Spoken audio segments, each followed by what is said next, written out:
राधिका बरसाने वारी की जय। राधे राधे। बैसाख मास महात्म्य के 11वां और 12वें अध्याय में बैसाख मास में छाता दान करने का क्या पुण्य फल होता है बताया गया है। इस संबंध में नारद जी कहते हैं, एक बार राजा जनक के महल में एक मुनि पधारे। उनका नाम था श्रुतदेव। उन्हें देखकर राजा ने यथा योग्य उनका आदर और सम्मान कर आसन पर बिठाया। जलपान के बाद राजा जनक श्रुतदेव मुनि से बोले, हे मुनिवर, मैंने बैसाख मास का बहुत महात्म्य सुना है। बैसाख मास में छाता दान करने का बहुत महत्व होता है, ऐसा बताया गया है। कृपा करके मुझे सुनाइए, बैसाख मास में छाता दान करने का क्या पुण्य फल प्राप्त होता है।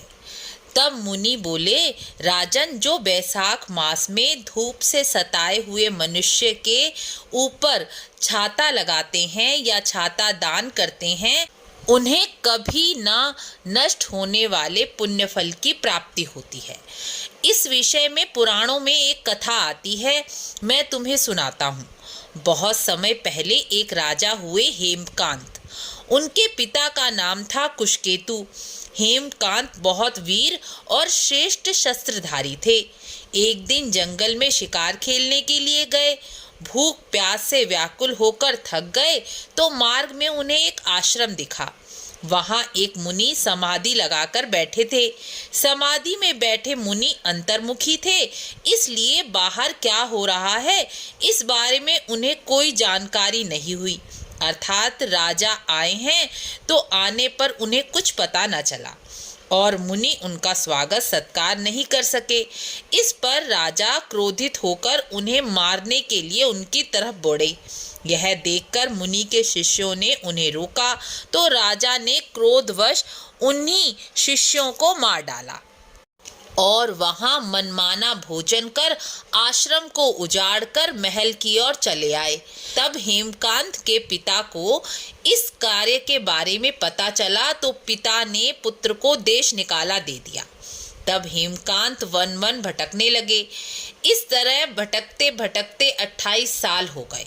एक समय वन में एक मुनि भूख और प्यास से व्याकुल होकर बेहोश हो गए। यह देखकर हेमकांत को उन पर दया आ गई। हेमकांत ने पलाश के पत्तों का छाता बनाकर धूप से उनकी रक्षा की और सरोवर का शीतल जल पिलाया। जब मुनि जल पीकर कुछ स्वस्थ हुए तो एक गांव में ले जाकर उन्हें छोड़ दिया। इस पुण्य के प्रभाव से राजा हेमकांत के पिछले सारे पाप नष्ट हो गए। कुछ समय बाद हेमकांत की मृत्यु का समय आ गया। छाता दान करने के पुण्य फल के प्रभाव से उन्हें भगवान विष्णु की याद आ गई और हेमकांत भगवान विष्णु की स्तुति करने लगे।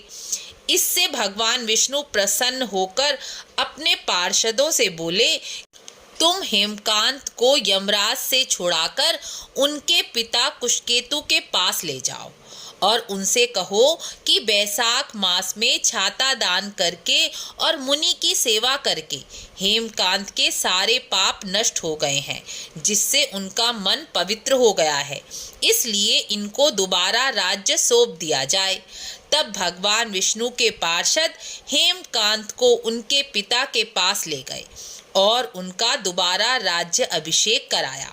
जब हेमकांत को बैसाख मास में अपने छाता दान करने का पुण्य फल पता चला, तब से हेमकांत राजा बनने के बाद भी बैसाख मास के स्नान, दान और धर्म के कार्य करने लगे। इससे उनका राज्य अखंड रहा और वह पृथ्वी पर भी सुखी और मृत्यु के पश्चात विष्णु लोक को प्राप्त हुए। बैसाख मास में किए गए दान पुण्य की महिमा अपरंपार है। जो मनुष्य बैसाख मास में दान श्रद्धा और विश्वास पूर्वक करता है, उसके करोड़ों करोड़ों जन्मों के पाप नष्ट हो जाते हैं। इसलिए सभी मनुष्यों को सामर्थ्य अनुसार बैसाख मास में कुछ न कुछ दान पुण्य अवश्य ही करना चाहिए, जिससे भगवान विष्णु प्रसन्न होकर उनका जीवन भी सफल बनाए। आपको वीडियो अच्छी लगी हो तो शेयर ज़रूर करें ताकि बैसाख महात्म्य अधिक से अधिक लोग जान सके। राधे राधे।